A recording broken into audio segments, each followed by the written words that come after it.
Welcome to the demonstration of Word for grade 4 and 5. This would help you to practice for your practical exam on MS Word. So, for that, you need to first type in the search Word, WORD. You will get the Word application suggestion. You double click on that. Then you click on blank document once the window of the Word is open. You can see a blank document here. There is no content. So I'm going to put up some content here. I just pasted some random content related to innovation. I will adjust the margin. As you can see, the workspace on the upper side and the left hand side is less. So I'll wait for the two-sided arrow and I'll pull the vertical margins. Now the horizontal margin. Since it's not giving me two-sided arrow, I just take that one paragraph thing on the right side and convert it to two-sided arrow from the left side as well as the right horizontal margin. Once I'm done adjusting the margin, I will place the upper icon there on its own place. After that, I will select the content. I am changing the font style. Currently, by default, it is Calibri. So I'll just scroll down and I will search for a different font style, or else I can just select Wordana because that is something that I want. I know the font name, so I'll just type it Wordana and I'll press enter. So the font style is changed to Wordana and I'll change it to 16 maybe so that it is visible for everyone. I'll make a selection and I will go to change the color for my title. I'll select any color. You can see the icon here that helps me to change the color. So I've selected a color and I can also have different types of colors. If you can see the lighter shade, the darker shade. Only thing is that you need to first select the content and then change the color. Make sure that you're choosing appropriate color scheme and the color which is readable. Do not select any color which is very light and not visible. To change the case, since my title was in uppercase, I changed the case, as you can see here, to sentence case. Now again back to uppercase. So you can change the case of the sentence. Then I can also use highlight. You can see different colors here of highlighting. So make sure that your content is visible, whatever selection you're making. If the font color is dark, you will take a lighter highlighting color. Okay, and if the font color is very light, then you can use a darker shade of highlight. So you need to be sure what color you choose and whether it's readable or not. So this is something, these are different colors that you can choose for highlighting. After that, I'll make this bold since it is the title, so I want it to have the emphasis. Then how do you do italics? So italics, you can see here, I make a selection and I click on that I.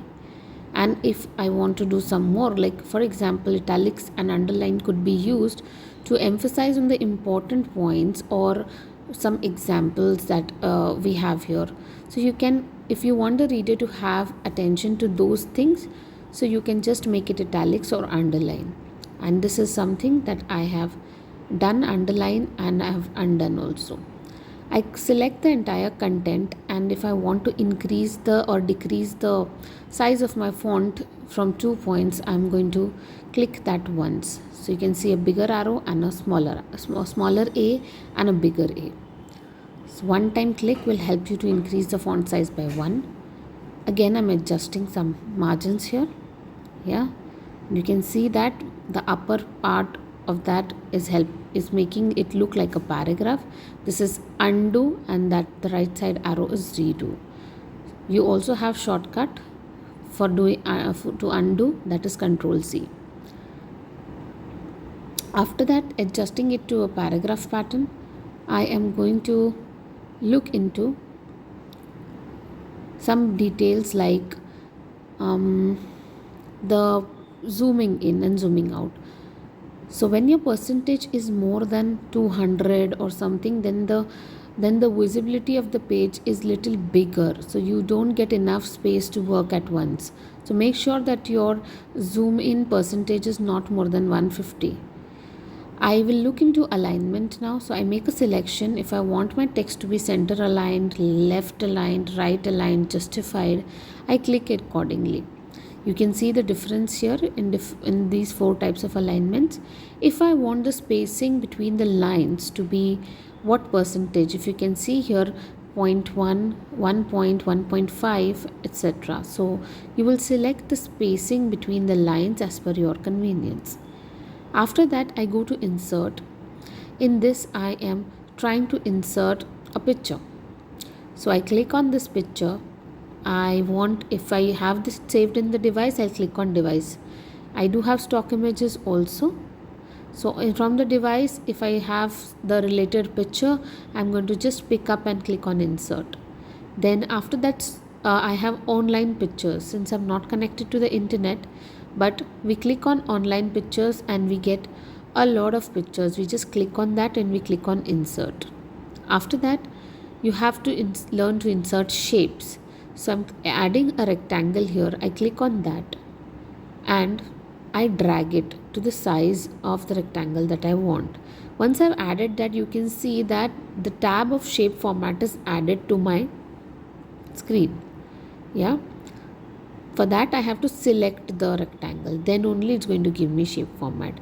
I can select shape styles from here. If I want whatever style I want, I can select that. I also have some more options here, so you can select any one of them and it will allow you to implement that. Then you can also fill custom colors, like whatever you want in the text box, you can select that.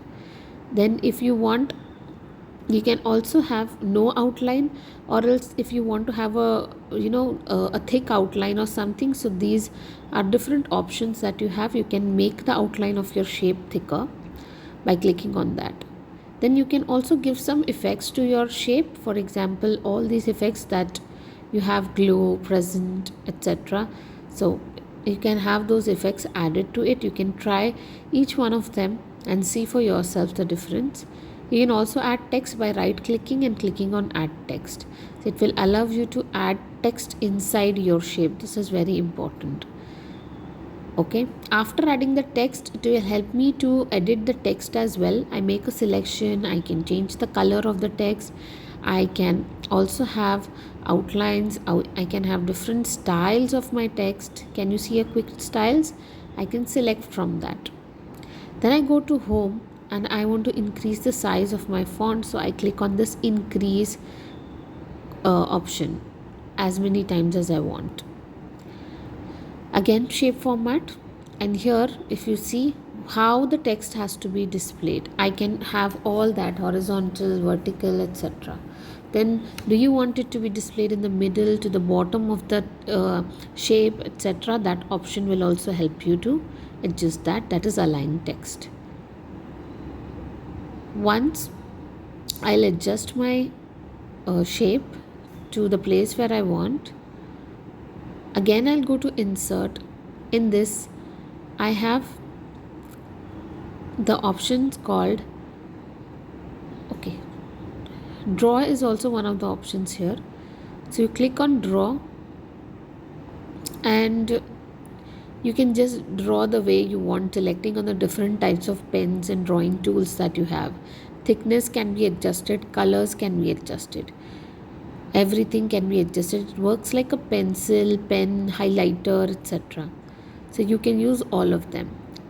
You go to design tab, and if you want to have a page color, it's in design tab. You click on page color, you select a page color which is suitable for your content depending on the font color that you have chosen. Then you can also insert page borders.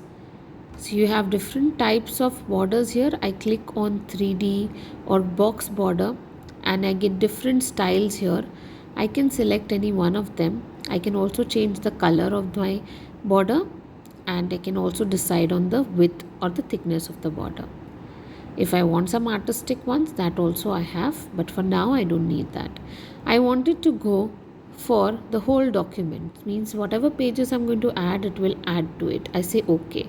Can you see the page color as well as the border has been implemented here. Then after that I click on layout. In layout, it's going to say show me how I want in the margin section, or the adjustment is there, but then you can also have these margins automatically implemented.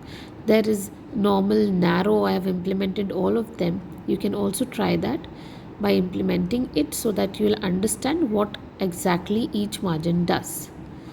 Then orientation is the way the page is displayed on the screen.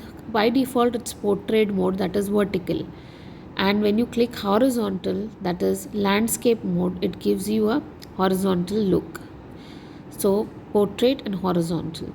Then the size of the page, this would be helpful for printing purpose. We generally have A4 size, but A3 size could also be selected. Then you have different size or different sizes that are available. You can try each one of them. Then dividing the content of the page into one, this right now it is in one column. So if I wanted to come in two columns, it would come that way. So for example, this I have made two. So whatever I will type in continuation, it will not go to the next page. Instead, it will start from the right hand side, as you can see here. Yeah, the page, the shape should have gone to the next page, but then it went to the right side because I have two columns page. After that, I will scroll up a little, and then we go to home. We have practiced all of this. If you can see, you can try all of these options that my arrow is hovering onto. And in the insert, we have been to pictures, shapes, and in the draw section, you need to try them. The pens, eraser, the arrow, how that works. In the design, we have done page color, page borders. We go to layout. In that, we have practiced margins, orientation, size, columns, etc. And in the view tab, we have all these options, how we view the page. So we can try that one. Then I will save my file by clicking on file, clicking save, and then on browse, I'll scroll down. I'll go to volume D. For your lab, it would be data D. After coming in data D, I will rename my file as per my name and the class division. For example, the name could go as anything, your name, for example, Arya 4AB, whatever, and you click on save. This will be saved in the D drive. So this file is permanently saved in D drive. I'll close this and I'm done with this. Now, if I want to see my file, I'll go to this PC, scroll down, this PC, in that I have saved it in D drive. So I double click the D drive, I check in that. Can you see this? This is the file that we have made and it has been saved. I hope you like this video. Keep practicing, and practice will make you perfect. Thanks for watching this video. I hope you enjoyed it.